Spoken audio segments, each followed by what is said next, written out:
Dentuman besar di bursa transfer. Tak kunjung dapat klub baru, Tom Haye bersedia gabung Persija dengan menurunkan gajinya menjadi harapanku. Ini bukan sebuah penurunan karir, sebab Persija musim ini di tangan Mauricio Sousa menargetkan juara dan musim depan mentas di Asia. Langkah mengejutkan ini bisa mempertegas target juara. Saksikan bagaimana tekad dan ambisi bertemu di satu titik yang bisa melahirkan sejarah baru. Alarm perang macan Kemayoran. Mauricio Sousa, tantangan berat Persija hadapi Persis Solo. Benarkah laga ini akan menjadi ujian sesungguhnya mental juara Persija? Jangan lewatkan kisah panas jelang bentrokan ini. Petir dari Brasil menggelegar di Jakarta. Maxwell jawab keraguan kualitas pemain asing Persija dari seri B dan C Brasil. Mampukah sang gladiator dari liga keras ini menjadi simbol kebangkitan macan Kemayoran? Tonton ulasannya dan rasakan atmosfernya. Demi Garuda Muda, macan mengorbankan taringnya. Persija siap korbankan Doni Tri dan Raihan Hanan demi Timnas Indonesia U23. Mauricio Sousa angkat bicara. Apakah langkah besar ini akan jadi titik balik bagi Persija dan Timnas? Simak kisah pengorbanan ini sampai tuntas.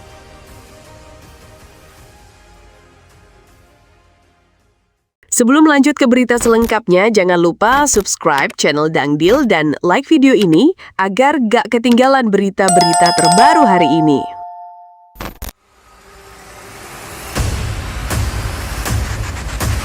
Sejak kontraknya dengan Almere City tamat pada Juli lalu, bak kapal mewah tanpa pelabuhan, Tom Haye terompang-ambing di lautan bursa transfer.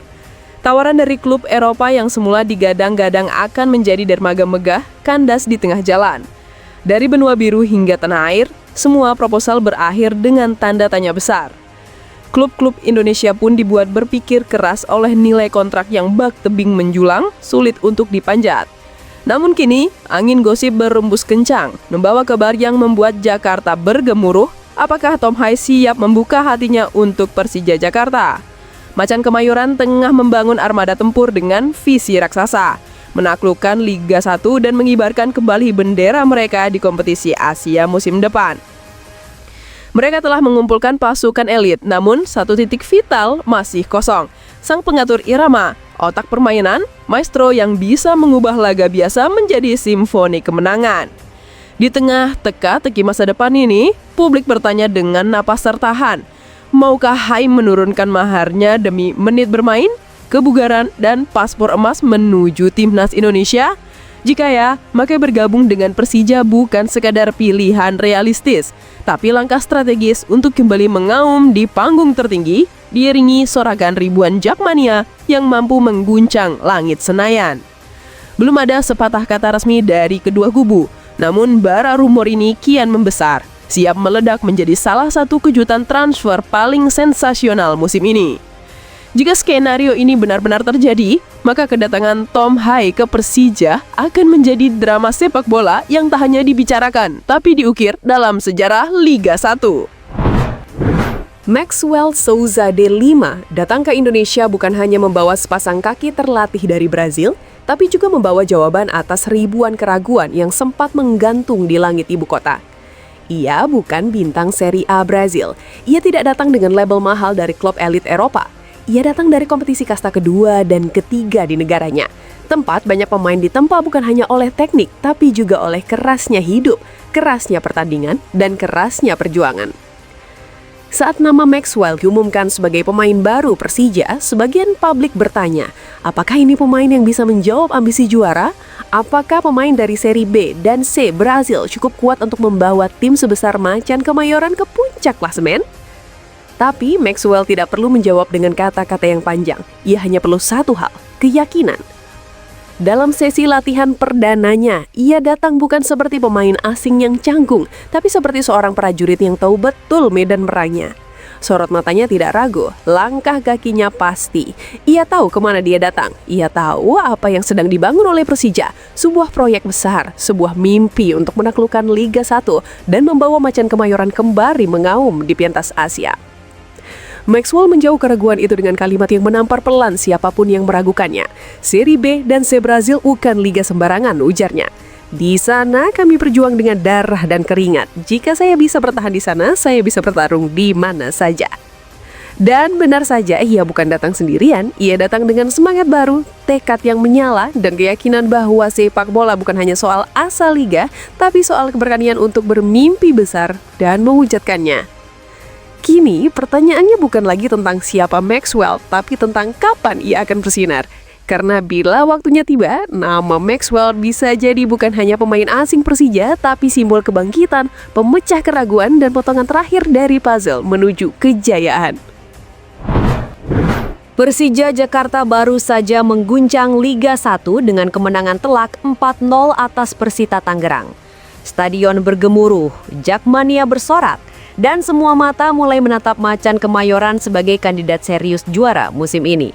Namun di tengah euforia dan sorotan media, satu suara tenang namun tajam terdengar dari pinggir lapangan.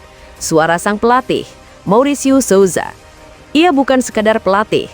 Ia adalah arsitek ambisi, pemimpin revolusi, dan penjaga kewarasan di tengah kegembiraan. Jangan terlena, ucapnya. Bagi Souza, kemenangan besar hanyalah permulaan dari perjalanan panjang dan melelahkan. Dan di hadapan mereka berdiri tantangan berikutnya yang tak bisa diremehkan. Persis Solo. Souza tahu, Persis bukan tim biasa. Mereka datang dengan organisasi permainan yang rapi, semangat juang tinggi, dan kejutan yang bisa muncul dari mana saja. Mereka bukan hanya akan bertanding, mereka akan bertarung, menggigit, menekan, dan mencoba mematikan setiap celah kelemahan Persija. Dan di saat seperti itulah mental juara diuji. Kami harus kembali menjejak bumi, kata Souza tegas. Bagi sang pelatih asal Brasil itu, kemenangan indah atas Persita hanya berarti jika disusul oleh konsistensi. Satu laga tidak menentukan musim. Sepak bola adalah maraton, bukan lari cepat. Dan bagi Persija, langkah ke puncak tidak cukup hanya dengan satu ledakan, tapi dengan keteguhan menaklukkan setiap medan satu persatu. Melawan Persis Solo bukan sekedar pertandingan pekan kedua. Ini adalah ujian karakter, sebuah cermin untuk melihat apakah Persija memang telah berubah menjadi tim besar yang tak hanya bisa menang besar, tapi juga bisa bertahan saat tekanan datang dari segala arah. Mauricio Souza tahu, trofi tidak diberikan pada tim yang memulai dengan gemilang.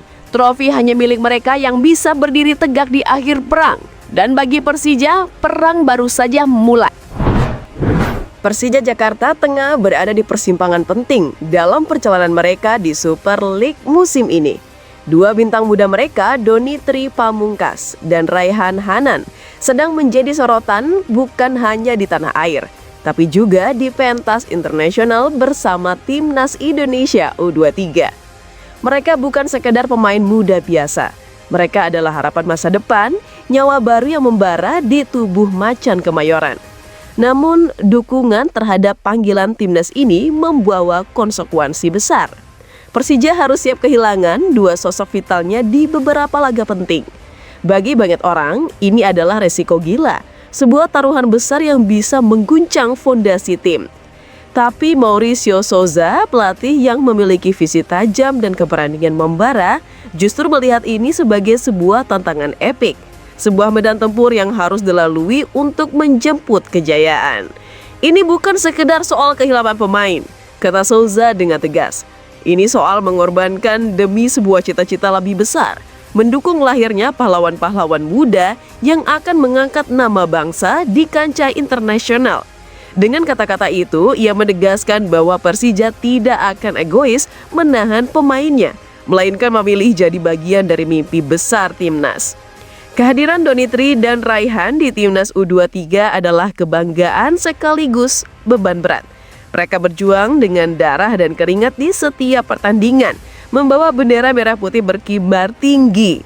Tapi bagi Persija, mereka adalah tulang punggung yang harus dijaga. Dan keberadaan mereka di klub tetap harus diperhitungkan dengan cermat. Souza pun menegaskan, meski kehilangan dua pemain kunci, Persija akan bangkit dengan semangat juang yang lebih besar.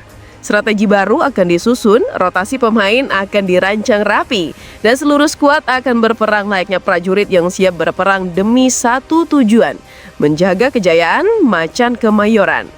Ini bukan cerita biasa tentang pemain yang pergi membela negaranya. Ini kisah pengorbanan, pengabdian, dan keberanian. Persija dan Timnas Indonesia U23 kini berjalan beriringan, menapaki jalan penuh tantangan demi satu cita-cita besar. Sebuah pertarungan yang akan mengukir sejarah. Dan Mauricio Sosa, sang komandan, telah siap memimpin skuadnya menghadapi setiap badai.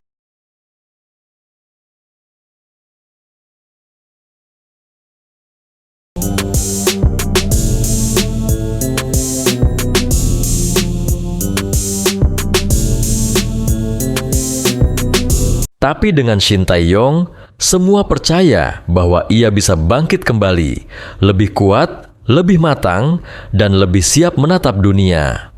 Kembalinya Shin Tae-yong bukan sekadar soal sepak bola. Ia adalah fenomena sosial, psikologis, bahkan politik dalam lanskap olahraga nasional.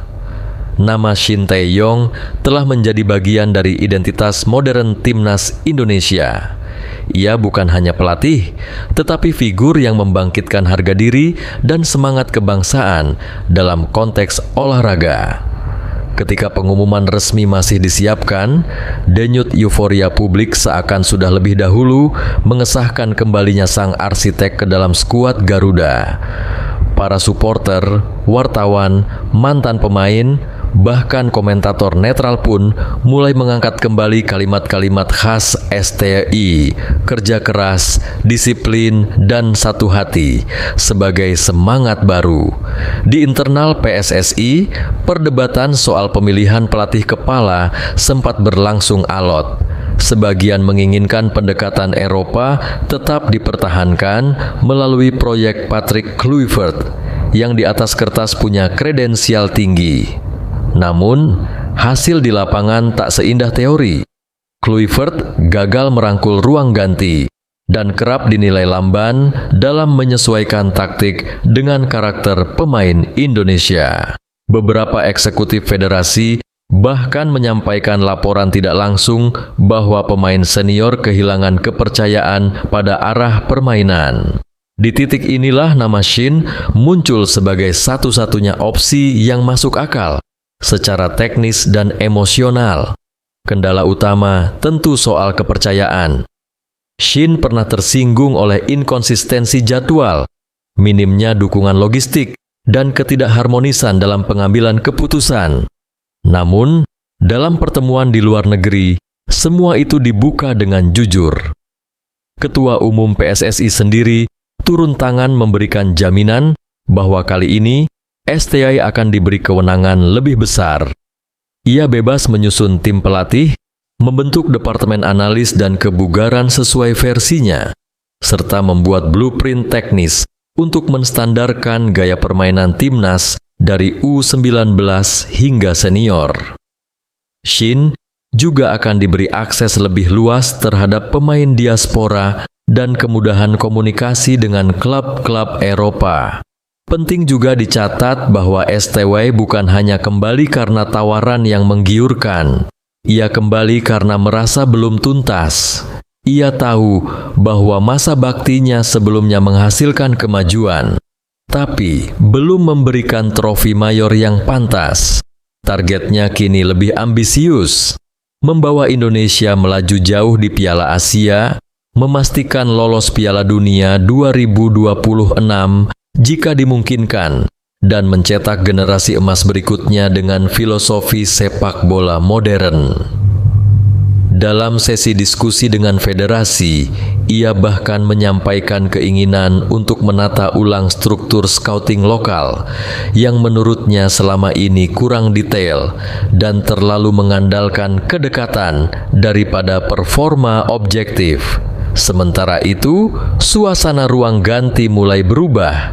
Informasi tentang kembalinya STI menyebar cepat dan para pemain menyambutnya dengan gembira. Bagi mereka, STI adalah pelatih yang tahu cara mengangkat performa dari individu biasa menjadi pemain kompetitif Asia.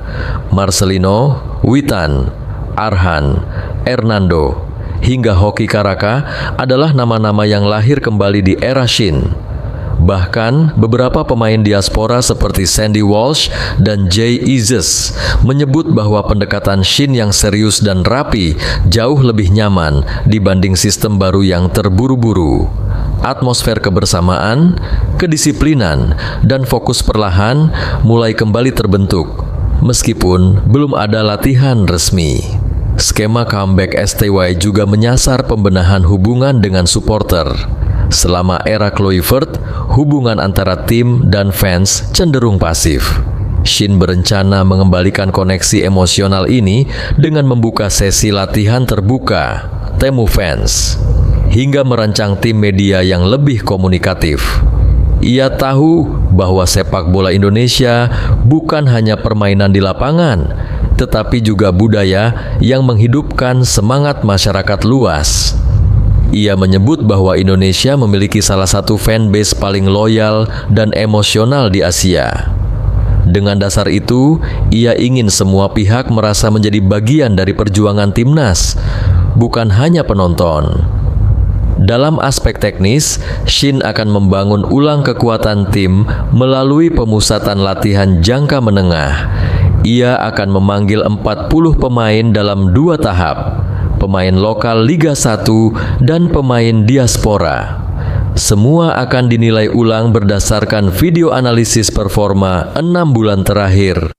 Tidak ada pemain yang otomatis jadi langganan, termasuk mereka yang pernah menjadi starter. Ini adalah bagian dari prinsip meritokrasi Shin yang dulu sangat dihormati oleh publik. Ia tidak pandang klub, usia, atau status pemain andalan. Siapa yang siap, dialah yang akan dibawa. Shin juga berencana memodifikasi formasi dasar yang selama ini ia gunakan.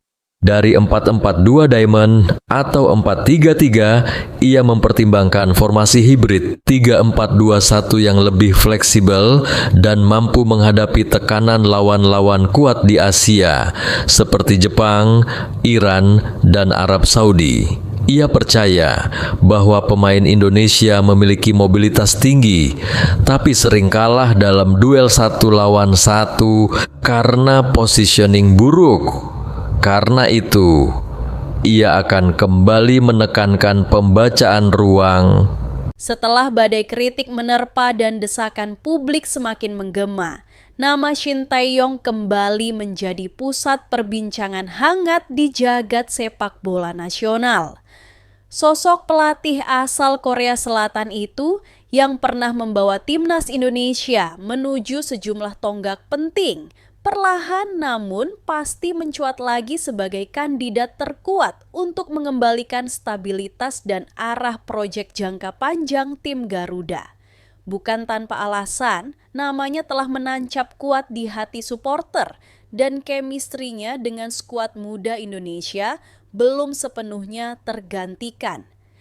Setelah kegagalan menyakitkan di tangan Jepang dan Australia di era Patrick Kluivert, federasi mulai membuka mata bahwa pergantian pelatih tak bisa dilakukan sekadar karena nama besar. Di balik euforia kedatangan pelatih top Eropa, ternyata tidak semua bisa langsung menyatu dengan iklim sepak bola nasional. Kegagalan membangun ikatan emosional dan miskomunikasi dengan pemain lokal menjadi pelajaran mahal. Dalam situasi yang penuh tekanan, nama Shin Tae-yong kembali disebut-sebut, bahkan oleh para pemain senior sendiri yang mulai menunjukkan tanda-tanda frustrasi. Shin Tae-yong memang bukan pelatih sempurna, tetapi satu hal yang tak bisa disangkal adalah kemampuannya memaksimalkan potensi pemain muda Indonesia. Ia membawa sistem, kedisiplinan, serta pendekatan personal yang membuat para pemain merasa bertumbuh. Dari Marcelino Ferdinand hingga Pratama Arhan, sebagian besar generasi emas yang kini menghuni skuad utama timnas pernah merasakan. Namun waktu telah berjalan, struktur federasi kini mulai dibenahi. Pendekatan pun dilakukan dengan menjanjikan otonomi yang lebih besar, serta proyek jangka menengah yang berfokus pada persiapan Piala Asia 2027 dan putaran keempat, kualifikasi Piala Dunia 2026. Sementara itu, supporter bersatu di media sosial. Tanda pagar bertema #STY kembali menggema di berbagai platform. Video-video kenangan, kompilasi gol timnas era STY, dan momen-momen emosional di SIA Games serta Piala Asia U23 viral kembali. Bahkan beberapa pemain muda menyatakan secara terbuka bahwa mereka siap bermain mati-matian jika Shin kembali.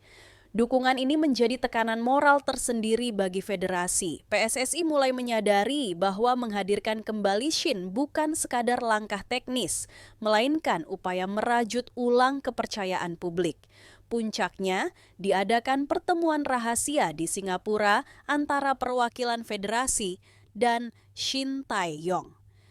Di sana, tidak hanya dibahas kontrak dan teknis program, tetapi juga masa depan sepak bola Indonesia secara menyeluruh. Shin meminta jaminan soal infrastruktur latihan, pemantapan tim junior, dan dukungan psikologis untuk para pemain.